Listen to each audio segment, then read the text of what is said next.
வணக்கம். இன்றைக்கி ஒரு நியூஸ் பேப்பர்லலாம் எல்லா இடத்துலையும் செய்தியாக பரவிட்டுருக்க விஷயம் என்ன அப்படின்னா, இந்தியா அமெரிக்காவிடமிருந்து பணம் வாங்கியிருக்கு அப்படிங்கிற விஷயந்தான். இந்தியாவை அமெரிக்கா தன்னை கீழே கொண்டு வர பார்க்குது அப்படிங்கிற ஒரு விஷயம் பரவிட்டே இருக்குது. பொதுவாக இந்தியா ஒரு ஃப்ரீடம் கண்ட்ரி. சுதந்திரத்துக்கு பிறகு நிறைய மாற்றங்கள் நடந்திருக்கு. மக்களும் இண்டிவிஜுவலாக செயல்பட ஆரம்பிக்கிறாங்க. நிறைய பிஸ்னஸ் பீப்புள், நிறைய தலைவர்கள் இந்தியாவை டெவலப் பண்ணுறதுக்கு நிறைய முயற்சிகள் பண்ணிகிட்ருக்காங்க. தனி மனித சுதந்திரமும் தனி மனிதனுடைய வளர்ச்சியும் நாளுக்கு நாள் அதிகமாகிட்டே இருக்குது. அப்படி இருக்கும்போது இந்தியாவை அமெரிக்கா எப்படி தன்னை கீழே கொண்டு வர முடியும் அப்படிங்கிறத இந்த பதிவில் விவரமாக பார்ப்போம்.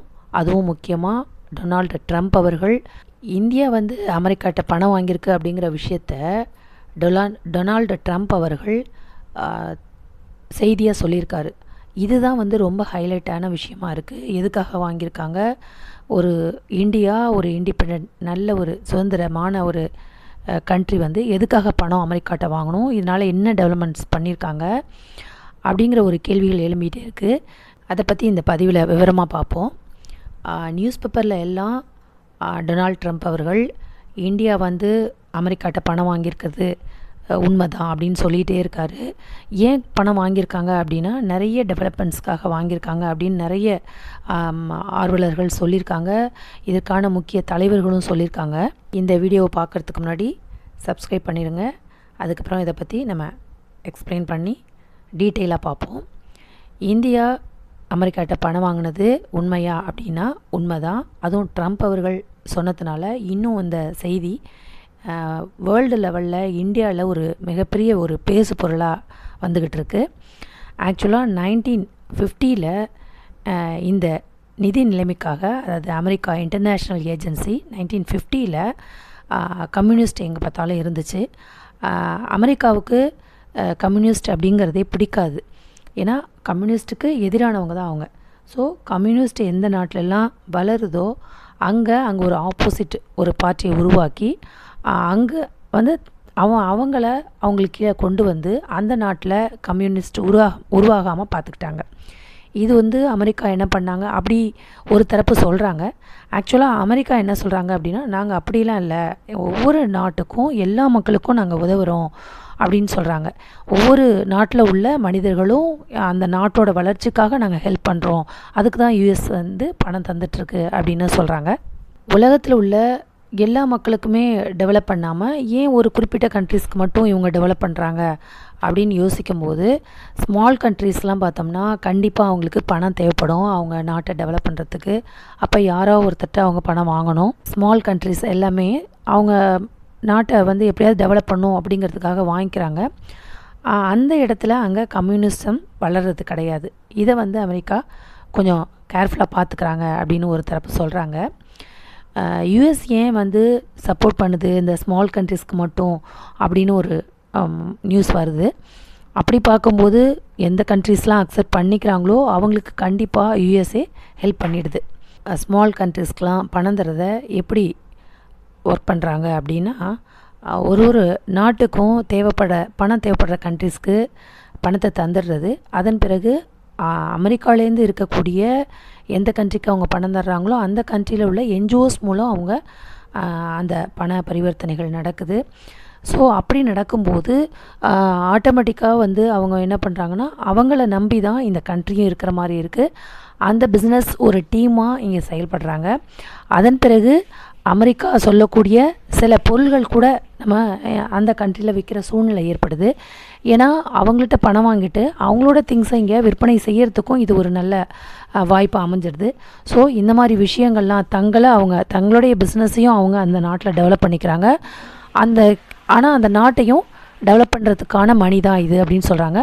அட் த சேம் டைம் கம்யூனிசத்தை டெவலப் பண்ணாமல் பார்த்துக்கிறாங்க அப்படின்னு ஒரு தரப்பு மக்களால் சொல்லப்படுது. ட்ரம்ப் அவர்கள் சொன்னது என்ன அப்படின்னா, $18 மில்லியன்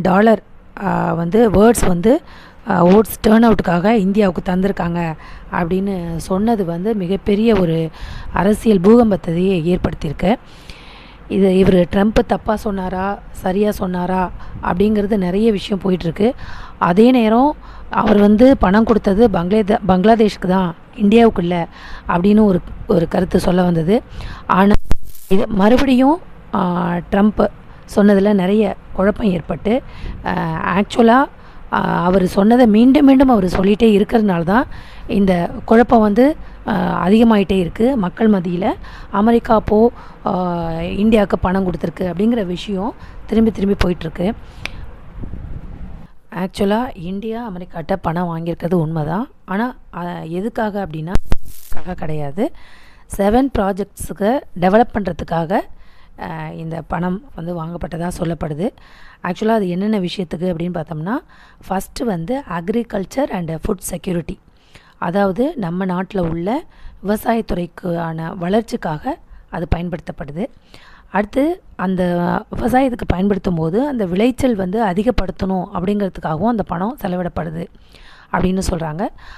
இந்தியாவில் க்ளீன் வாட்டர் சானிடேஷன் அதுக்காக பயன்படுது. அதாவது வாட்டர்லாம் க்ளீனாக தரப்படுறதுக்கு, சுத்தமாக தூய்மைப்படுத்துறதுக்காகவும் தூய்மையான தண்ணீர் வந்து மக்களுக்கு கிடைக்கிறதுக்காக அதோட டெவலப்மெண்ட்ஸ்க்காக இந்த பணம் செலவிடப்படுது. அடுத்து 3வதாக என்னென்னா சோலார் எனர்ஜிக்கு எங்கெல்லாம் வந்து சோலார் எனர்ஜியை டெவலப் பண்ண முடியும் அப்படிங்கிறத பார்த்து அதுக்கு ஒரு லோன் கொடுக்கறது, அதற்கு கவர்மெண்ட் செக்டார்லேருந்து எந்த விதமாக சோலார் எனர்ஜியை டெவலப் பண்ணலாம் அப்படிங்கிறதுக்காக தரப்படுது. அடுத்தது 4வதாக பார்த்தோம்னா டிசாஸ்டர் மேனேஜ்மெண்ட் சொல்கிறாங்க. திடீர்னு இந்தியாவில் ஏதாவது புயல், வெள்ளம், பெரிய பேரிழப்புகள் ஏற்படும் போது இதை மக்கள் வந்து கவர்மெண்ட் வந்து இதை பயன்படுத்துறதுக்கு இந்த பணம் செலவிடப்படுறதா சொல்கிறாங்க. அடுத்தது 5வதாக ஹெல்த்துக்கு, மக்களுடைய நலனுக்காக, குட் ஹெல்த்துக்காக. ஹெல்த் அப்படின்னு பார்த்துக்கிட்டோம்னா தடுப்பூசிலேருந்து டேப்லெட்ஸ்லேருந்து நிறைய மக்களுக்கு ஃப்ரீயாக வழங்கப்பட்டுருக்கோம். அதுக்காக இந்த தொகை செலவுப்படுது அப்படின்னும். அடுத்தது காடுகள் பராமரிக்கிறதுக்கு, காடுகளை பராமரித்தா தான் நம்ம நாட்டில் மழை வரவழைக்க முடியும், நாடு செழிப்பாக இருக்கும்.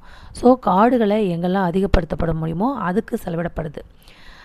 லாஸ்ட்டாக பார்த்தோம்னா 7வதாக எனர்ஜி, அதுக்கான அந்த எனர்ஜிக்கான டெக்னிக்கலான செலவிடப்படுது. எனர்ஜி டிபார்ட்மெண்ட்ஸ்னு எடுத்துக்கிட்டால் நிறைய இருக்குது. அதில் எஃபிஷியண்ட்டாக எங்கெல்லாம் தேவை ஏற்படுதோ அங்கெல்லாம் மக்களுடைய நலனுக்காக செலவிடப்படுது அப்படின்னு அதுக்கான இந்த தொகை தான் 841 க்ரோர்ஸில் வந்து யூஎஸ்டேருந்து இந்தியா வாங்கியிருக்கு. இது வந்து இன்றைக்கி நேற்று மட்டும் இப்போ வாங்கினது கிடையாது. ஆக்சுவலாக 1951லேருந்து அமெரிக்கா வந்து இந்தியாவுக்கு கொடுத்த பணம், அதாவது 1951லேருந்து 2024 வரைக்கும் அமெரிக்கா கொடுத்த பணம் வந்து பார்த்தோம்னா 555 ப்ராஜெக்ட்ஸுக்கு அது கொடுத்துருக்கு அப்படின்னு சொல்லப்படுது. ஆல்ரெடி ரஷ்யா, கியூபா இவங்கெல்லாம் வந்து அமெரிக்காட்டேருந்து பணம் வேண்டாம் அப்படின்னு சொல்லிட்டாங்க. ஏன்னு பார்த்தோம்னா எங்களுக்கு எக்கனாமிக் பெனிஃபிட்ஸு நாங்களே பண்ணிக்கிறோம் அப்படின்னு. ஏன்னா எக்கனாமிக்ஸ் பெனிஃபிட்ஸு பண்ணி கொடுக்குற சாக்கில் எங்களுடைய கண்ட்ரியை ஃபுல்லாகவே நிறைய விஷயங்களை நீங்கள் உள்ளே வந்துடுவீங்க அப்படின்னு அவங்கெல்லாம் வேணும் சொல்லிட்டாங்க. ஆக்சுவலாக ட்ரம்ப் என்ன சொல்கிறாரு அப்படின்னா, இந்தியாவுக்கு ஏன் பணம் கொடுக்கணும், இப்போ எக்ஸாம்பிளாக இந்தியாவில் உள்ள இல்லை எந்த கண்ட்ரிக்குனாலும் அந்த கண்ட்ரியில் உள்ள குழந்தைங்களுக்கோ அந்த நாட்டோட வளர்ச்சிக்கோ ஒரு செலவிடணும்னா அந்த கண்ட்ரி தான் செலவிடணும், ஏன் வந்து அமெரிக்கா கொடுக்கணும் அப்படிங்கிற ஒரு கேள்வியை தான் சொல்லி இவ்வளோ ஒரு பெரிய விஷயமாக ஆணுச்சு. இப்போ அதர் கண்ட்ரிஸ் வேணான்னு சொல்லும்போது இந்தியா மட்டும் ஏன் வாங்கிக்கணும், இந்தியா போன்ற பல கண்ட்ரிகள் இது மாதிரி வாங்கி சப்போர்ட் பண்ணிகிட்ருக்காங்க, எதுக்காக அப்படிங்கிற கேள்வி தான் அவர் கொண்டு வந்தார். இது வந்து இந்தியாவுக்கான டெவலப்மெண்ட்ஸ்க்காக தான் அப்படின்னு ஒரு சாரார் சொல்கிறாங்க. இது இப்படி இல்லைன்னா இந்தியாவை டெவலப் பண்ணி கொண்டு வர முடியாது அப்படின்னும் சில பேர் சொல்கிறாங்க. சைனா, கியூபா, ரஷ்யா இவங்கெல்லாம் வந்து வேண்டான்னு சொல்லி அவங்க சேஃபாக வச்சுக்கும்போது நம்ம வந்து ஏன் இத்தனை வருஷமாக வாங்கிட்டு இருந்தோம் அப்படின்னு சொல்லும்போது ஃபினான்ஸு, அது வெளியுறவுத்துறை அமைச்சர் என்ன சொல்கிறாரு அப்படின்னா, இது ஒரு நல்ல நோக்கத்திற்காக செய்யப்பட்டது, குட் ஃபெய்த்துக்காக பண்ணப்பட்டது அப்படின்னு சொல்கிறாரு. நிறைய மக்கள் என்ன சொல்கிறாங்க அப்படின்னா, நல்ல விஷயத்துக்காக பண்ணப்பட்டனாலும் நிறைய கண்ட்ரிஸ் வேணான்னு சொல்கிறாங்க. நம்ம மட்டும் வாங்கிட்டு அவங்களோட திங்ஸ்லாம் இங்கே பிஸ்னஸ் ஆகுது, அவங்கள இங்கே இன்டெப்த்தாக கொண்டு போய்க்கிறாங்க, இதனால் இந்தியாவுக்கும் அமெரிக்காவுக்குமான ஒரு வர்த்தகம் அதிகமாகுது. ஸோ இந்த வகையில், அதாவது ட்ரம்ப் சொன்ன ஒரே ஒரு வார்த்தை, இந்தியாவுக்கு ஏன் பணம் கொடுக்கணும், ஆல்ரெடி இந்தியா வாங்கியிருக்கு அப்படிங்கிற சொன்ன விஷயம் இல்லைன்னு சொல்லி முடிவாச்சு. ஆனால் அவர் திரும்பி திரும்பி சொன்னதுனால இதற்கான விஷயங்கள் நம்மளுடைய நாட்டின் வளர்ச்சிக்காக இந்த 7 விஷயங்களுக்காக தரப்பட்டது அப்படின்னு மக்களுக்கு ப்ரூஃப் ஆகிருக்கு. எனிவே நம்மளுடைய வளர்ச்சி அமெரிக்காவால் தான் நடந்ததா? அப்போ நம்ம நாட்டிலேயே நம்மளை இன்னும் டெவலப் பண்ணிக்கலையா? இதுபோல் பலதரப்பட்ட மக்கள்கிட்டேருந்து பலவிதமான கருத்துக்கள் வந்துக்கிட்டு தான் இருக்குது. நீங்கள் என்ன நினைக்கிறீங்க? இந்தியாவை டெவலப் பண்ணுறதுக்கு கண்டிப்பாக யாரோ ஒரு நாட்டிலேருந்து பணம் கொடுத்து நம்மளை டெவலப் பண்ணிக்கிட்டு தான் ஆகணும், அது சரிதான் இல்லை வேண்டாமா அப்படிங்கிற கருத்தை கமெண்டில் சொல்லுங்கள். நன்றி.